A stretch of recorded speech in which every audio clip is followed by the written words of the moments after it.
طرفۃ بن العبد بن سفیان کا تعلق جو ہے یہ بنو بکر قبیلے سے تھا۔ یہ یتیم پیدا ہوا تھا اور اس کے چچاؤں نے اس کی پرورش کی، لیکن انہوں نے اس بچے کی تربیت میں لاپرواہی برتی اور اسے بے ادب اور بے ڈھنگا بنا دیا۔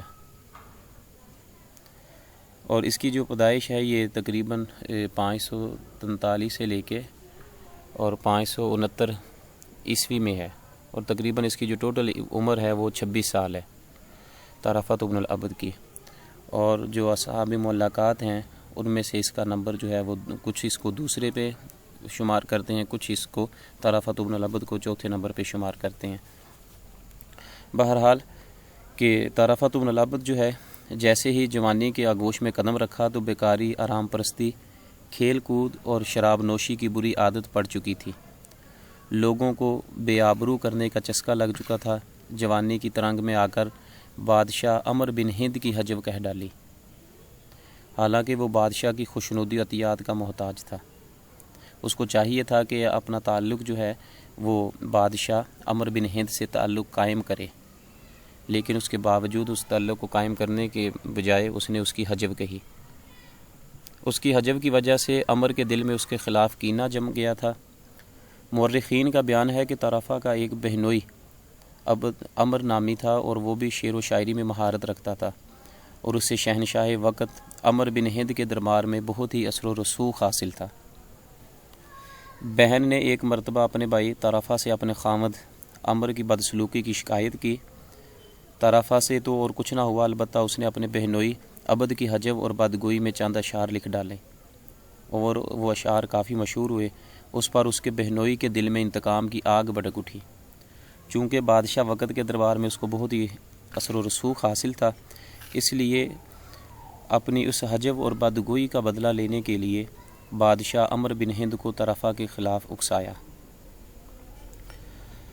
اور ایک مرتبہ جب وہ اپنے ماموں متلمس جس نے خود بھی بادشاہ کی حجب کہی تھی، ملتمس بھی پڑھتے ہیں، ملتمس بھی اور متلمس، یہ دونوں طرح پڑھتے ہیں اس کو، جس نے خود بھی بادشاہ کی حجب کہی تھی، یہ دونوں اب اس کے ہمراہ جو ہے نا امداد طلب کرنے کے لیے بادشاہ کے پاس گیا، تو بادشاہ بظاہر ان سے تفاق سے ملا، ان کی شاعرانہ خدمات کی تعریف کی اور انہیں شاہی خلعت سے اعزاز بخشا تاکہ وہ دونوں اس کی طرف سے مطمئن ہو جائیں۔ پھر ان کے لیے مزید انعام کا فرمان جاری کرتے ہوئے 2 خط بحرین کے گورنر کے نام لکھ دیے کہ اپنا انعام پورا وہاں جا کر گورنر سے وصول کر لیں۔ ابھی وہ گورنر کی طرف جانے والے راستے پر تھے کہ متلمس کے دل میں خط کی طرف سے کچھ شک پیدا ہونے لگا۔ اس نے ایک پڑھنے والے کی تلاش کی جس نے خط اسے پڑھ کر سنایا۔ اس میں لکھا تھا بسمک اللہم، کہ یہ خط عمر بن ہند کی طرف سے عامل بحرین کو لکھا جا رہا ہے۔ جو ہی تمہیں متلمس کے ہاتھ سے یہ خط ملے تو اس کے ہاتھ پیر کاٹ کر زندہ دفن کر دینا۔ اس نے وہ خط نہر میں ڈال دیا۔ پھر طرفہ سے کہا باخدا تمہارے خط میں بھی یہی بات لکھی ہوگی۔ اس نے کہا ہرگز نہیں، میرے لیے ایسا نہیں لکھے گا، اور اپنا راستے پر ہو لیا۔ جب بحرین کے گورنر کے پاس پہنچا تو اس نے شاہی فرمان پر عمل کرتے ہوئے اسے قتل کر دیا۔ اس وقت اس کی عمر 26 سال تھی۔ اس کا ثبوت شاعر کی بہن کے مرثیے کے ذیل کے اشعار میں ہے۔ یہ ایک MCQs ہم نے کیا تھا کہ کون سا وہ شاعر ہے جس نے اپنے قتل کا رسالہ جو ہے، خط جو ہے وہ اپنے ہاتھ میں اٹھایا تھا، تو یہ طرفۃ بن العبد ہی ہے، ٹھیک ہے۔ عمر بن ہند کی طرف سے جب اسے دونوں کو، اس کے ماموں کو اور اسے خط دیا گیا دونوں کو، اور کہا گیا کہ بحرین کے حاکم سے جا کے ملیں، وہ آپ کو مجھ سے بھی زیادہ جو ہے نا میری طرف سے انعام دے گا، تو اس کا ماموں اس نے وہ کسی پڑھنے والے سے اس خط کو پڑھایا اور وہ تو بچ گیا، لیکن طرفۃ بن العبد جو ہے یہ نہ بچ سکا، تو 26 سال کی عمر میں یہ قتل کر دیا گیا۔ تو یہ ایک MCQ تھا جو مثلا ہم نے ادھر اختبارات میں کیا تھا۔ اور دوسرا کہ اس کی بہن کا جو نام تھا وہ خرنک تھا، ٹھیک ہے، طرفۃ بن العبد کی بہن کا خرنک بنت العبد۔ وہ کہتی ہے اس کے بارے میں، اس کا جو مرثیہ کا ہے اس کی بہن نے، عددنا لہ 26 حجۃ فلما توفاہا استوى سیدا فحما فجعلنا به لما رجونا ایا به علی خیر حال لا ولیدا ولا کحما۔ کہتی ہے کہ اس کی عمر 26 سال کی ہوئی تھی اور وہ گراں قدر سردار ہو گیا تھا۔ اس کی موت کا صدمہ اس وقت ہمیں پہنچا جب ہم یہ امید کر رہے تھے کہ وہ بخیر و خوبی واپس آئے گا، اور اس وقت جب وہ نہ تو لڑکا تھا نہ بڑی عمر کو پہنچا تھا۔ مراد یہی ہے کہ اس کی عمر جو ہے اس وقت طرفۃ بن العبد کی وہ 26 سال تھی۔ طرفۃ بن العبد کی شاعری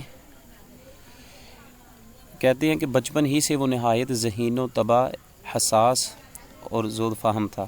20 برس کا بھی نہ تھا کہ شاعری میں کمال حاصل کر لیا اور اس کا شمار بلند پایا شاعروں میں ہونے لگا۔ لیکن عمر بن کلثوم کی طرح اس کی شہرت بھی اس کے معلقے کی وجہ سے ہوئی۔ ممکن ہے کہ اس کے اور بہت سے اشعار بھی ہوں جو راویوں کے علم میں نہ آ سکے ہوں۔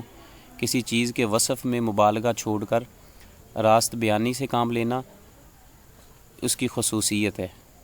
یہ اس کی جو شاعری کی خصوصیات ہیں نا، اس میں سے ایک یہ بھی ہے کہ وہ کسی چیز کے وصف میں مبالغہ چھوڑ کر راست بیانی سے کام لیتا ہے، اور اس کے اشعار میں پیچیدہ ترکیبیں، نامانوس الفاظ، غریب الفاظ اور مبہم مضامین پائے جاتے ہیں، اور یہ سب آپ کو اس کے معلقہ میں نظر آئیں گے، جس کی ابتدا اس نے تغرل سے کی ہے، پھر سلسلہ کلام جاری رکھتے ہوئے نہایت انوکھے انداز سے 35 شعروں میں اپنی اونٹنی کی تعریف کی ہے۔ اس کے بعد اپنے ذاتی کمالات پر مشتمل فخریہ شاعری کی ہے جو نہایت پرمغز بلیغ ترین شاعری ہے۔ تو یہ اس کا تھا کچھ حیاتہ، جو اس میں بھی آپ کو مل گئی ہے، اور اس کے علاوہ احمد رسن الزیاد کی جو بک ہے اس میں بھی آپ کو مل جائے گی، تاریخ الادب العربی میں بھی۔ اس کا دیکھیے جی کہ قال طرفۃ بن العبد البکری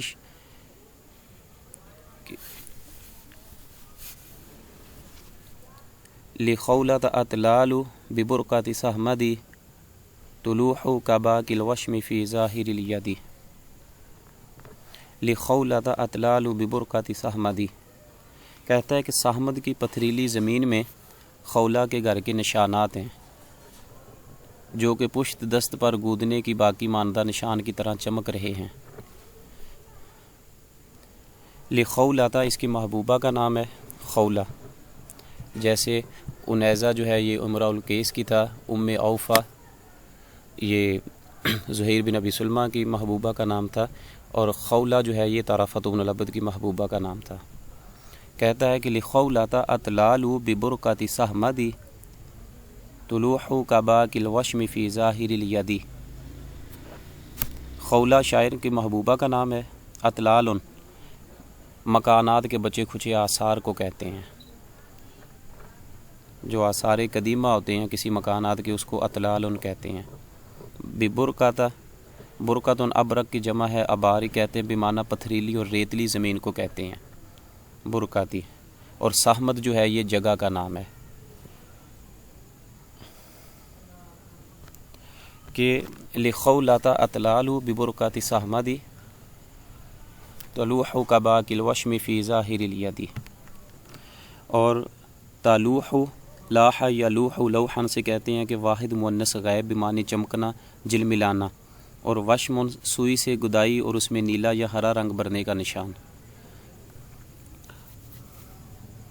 جو بھی مثلا وہ کرتے ہیں نا کپڑے وغیرہ پہ کڑھائی کا کام کرتے ہیں، ٹھیک ہے، تو اس میں جو نیلا یا ہرا رنگ بھرا جاتا ہے نا کسی چیز میں، کپڑے میں، تو اس کو کہتے ہیں وشم۔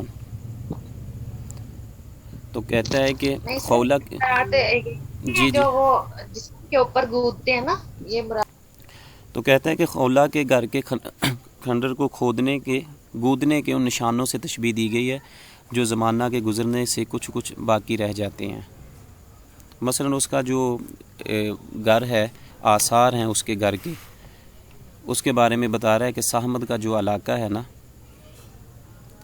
اس میں خولہ کے گھر کے نشانات باقی ہیں، اور یہ اسی طرح ہے کہ جیسے وہ جو نشانات جو ہیں فی ظاہر الیدی کہ ہاتھ پر جو نشانات بنائے جاتے ہیں، ٹھیک ہے، تو اسی طرح کہتے ہیں کہ اس کے جیسے وہ چمکتے ہیں، ہاتھوں پر نمایاں ہوتے ہیں، اسی طرح اس کے گھر کے کچھ جو اثرات ہیں وہ ابھی بھی چمک رہے ہیں، وہ نظر آتے ہیں۔